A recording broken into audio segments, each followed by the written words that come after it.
कशाला कॉल केलाय? काही नाही ग, खूप सुखाचे आणि आनंदात दिवस चालू होते माझे, पण म्हटलं आज जरा डोक्याला शॉक लावून घ्यावा म्हणून तुला कॉल केला. त्यापेक्षा आरशात स्वतःचं तोंड बघ ना. एक मिनिट थांब. लय भारी जोक मारला, लय घाण हसलो मी. तू एवढी फनी कशी काय ग? तू तोंड काळा करून आलायस ना तर गप्पच बस. ए माझ्या कॅरेक्टर वर जायचं नाही का? ते कोकणात फिरायला गेलो होतो म्हणून थोडासा टॅन झालोय मी. तेच ते, तिकडेच राहायचं होतं ना मित्रांसोबत, परत कशाला आला इकडे? अच्छा, माझ्या निरागस मित्रांसोबत मी फिरायला काय गेलो म्हणून भांडतीयस तू माझ्याशी? बाप रे, निरागस. अरे राक्षस आहेत ते, राक्षस. आणि तू त्यांचा बॉस, किरमाडा.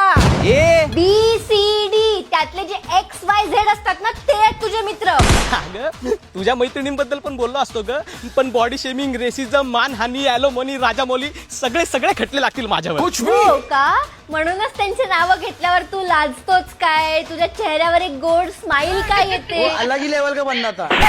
असं काय नाहीये, मला काय पण बोल, पण माझ्या मित्रांना काय नाही बोलायचं. मग मैत्रिणींवर बोलू? कसल्या मैत्रिणी, कुठल्या मैत्रिणी? अगं तू माझ्या आयुष्यात आल्यापासून आहे ना, झाडाची पानं गळल्यासारख्या बिचारा माझ्या आयुष्यातून गळून गेलाय ग. तुझ्या झाडाची मुळं कुठपर्यंत पसरली आहेत ना, माहितीये मला.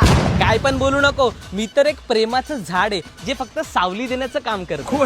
एक दिवस कोणती भावली सावली घेताना चावली नाही म्हणजे झालं. म्हणजे एवढे दिवस झाले साधा एक फोन नाही केला, एक मेसेज नाही केला. कोणत्या मुलींसोबत फिरत होतास हा? आणि कुठे गुलछर्रे उडवत होतास? अगं, तुझा गैरसमज खरा नाहीये ना, याचा त्रास होतो मला.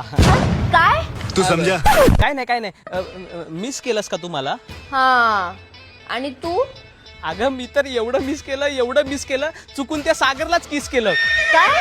अगं म्हणजे माझ्या ध्यानीमनी तू, माझ्या विचारांमध्ये तू, सगळ्यांमध्ये मला तू आणि तूच दिसत होतीस ग. पण त्या सागरची टोकदार मिशी मला जेव्हा टोचली ना, तेव्हा मला समजलं. पण खरंच सांगतो, मी तुला खूप मिस केलं ग, खूप मिस केलं. एवढं मिस केलंस तू मला? काय पप्पी देत चल.